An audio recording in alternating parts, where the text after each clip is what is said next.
Hello again, and welcome to another quick look video, or what we could also call it is a new in-box engine video, because what I've got here is a new in-box engine.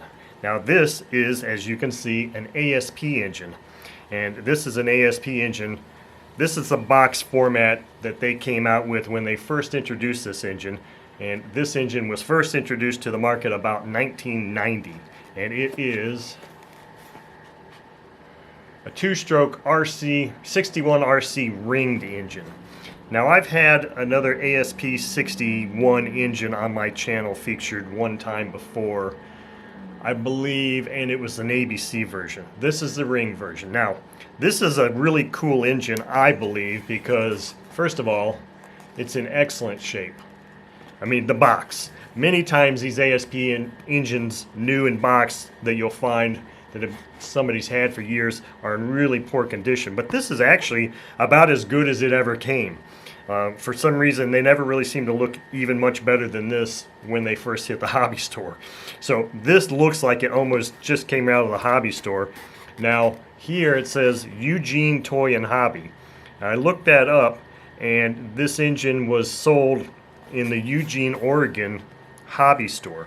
Now I paid a price for it that was almost exactly probably what was paid, what they were being charged, or what they were asking for them back then in 1990. Now this is as complete as a ASP engine as you can get. That's another reason I enjoyed getting this one. It was inexpensive, one I hadn't seen, I had not featured on my channel before, and it was new in box and complete. So in those days, in the early 90s, this is basically all you got as far as instructions. It would cover basically every ASP engine they had at the time. And it looks like here they had a pretty wide offering. So I don't know how often they updated this. All I know is that the review article I found on this engine dates it back to 1990. They were marketed by ISC Trading Company, and this is just a warranty card. And then you've got this, which is an interesting piece of documentation for this engine because it's a supplement to the ASP warranty card. But it says here what you can do to make your engine last. Now this is a question that many people mentioned to me, or in the past have. And I just want to call your attention to item number 2 here. Add castor oil to each gallon of fuel, 3 ounces per gallon.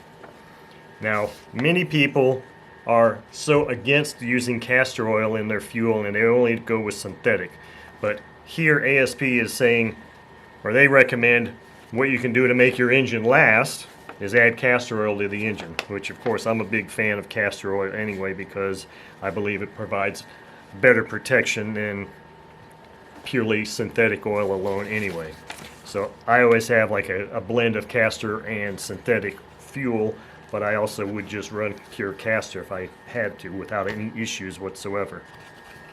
So this is how these engines were boxed and packaged. They had this little foam layer that just covered it, and then they come with these bags. So this is our muffler.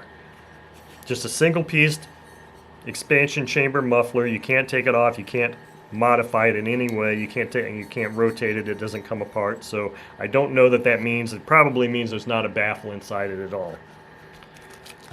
You take the carb out, and look at this. You actually got tools back then too, a couple screws for the exhaust, and then a couple of little hex keys. Take the engine out of here, and then we'll move the box out of the way. Before we look at the engine, let's pull this carb out. Look at this thing. This is a pretty massive looking carb. It almost is reminiscent of a Super Tiger carb. I say almost and reminiscent. It kind of looks a little bit like a Super Tiger carb. It's not nearly as good as a Super Tiger carb, but it's an acceptable carb. But I mean, look at that. It's just got this huge bore. Not a bad carb, really.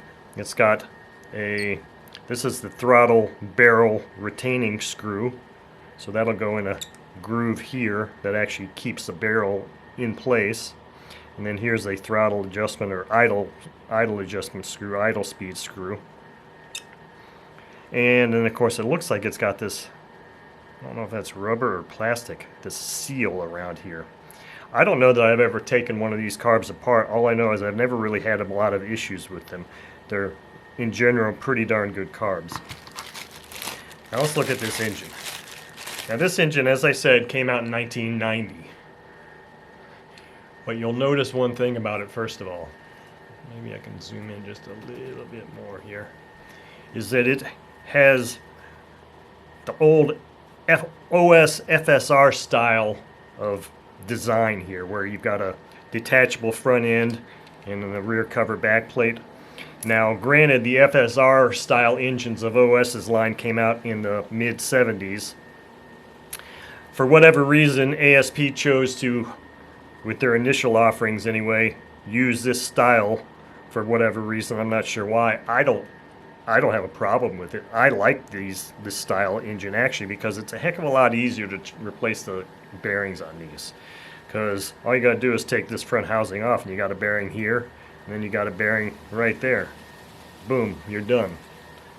You don't really have to do a whole lot of other things. But this engine, it's as nice a quality as I think I've ever seen from these early ASP engines. They didn't have the great fit and finish like an OS product, and they weren't really even designed to look and have that type of quality finish.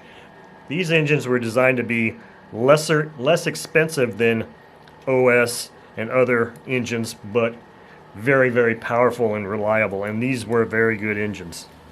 Or I'll say they are very good engines. At least these older ones were. Now, ASP, I don't know what year it was, they revamped their lineup, and the last ASP engines that were being made were all single piece. I think they changed the shape of the head, and personally I just didn't care for the later versions of ASP engines, but of course it's irrelevant now because ASP is no longer making engines either. But this has been a blast from the past. Nice ASP 61 ringed engine. I don't know if you'll be able to see that ring in there or not. You might be able to see it in there. I like ringed engines now. I have always liked ringed engines, but nowadays the way the market is with glow engines and how few there are to choose from and all that type of thing, ringed engines have a distinct advantage over ABC engines right now, because when one of these gets older and worn out or whatever, you can always replace the ring. And 90% of the time replacing the ring will replace the compression that might have been lost if it was worn out. With an ABC engine, you can't do that, because an ABC engine, the way they're designed and manufactured, is it's a matched pair. The sleeve and the piston are a matched set. You can't just go and buy a piston and stick it in an ABC engine and hope it's going to work right, because when the ABC pistons and cylinder sleeves, they're matched. They're made to go together. That's why when they were sold, they were always sold as a kit or a pair like that. And man, if you can find cylinders or sleeves and pistons anymore, you're real lucky. But there are several people that still make rings for all sorts of engines, so it's a lot easier to obtain a new ring for an older engine than it is to try to find a piston and sleeve combination. So that would only be my caution. If you're just getting into if you're this late into getting into glow engines and you're looking for new in box engines, I would recommend going with ringed engines, because if you're new and getting into glow engines and you buy ABC engines, there's a good chance you're going to burn them up, because if you're new, you may not really know everything you need to know. And these are a lot more forgiving and tolerant, ringed engines are. But anyway, that has been the quick look at this wonderful 1990 vintage ASP 61 engine. And yes, this will make it on the stand. This is not one that I'm going to sit and not run. This is going to be a running engine, so look forward to this being run in the near future.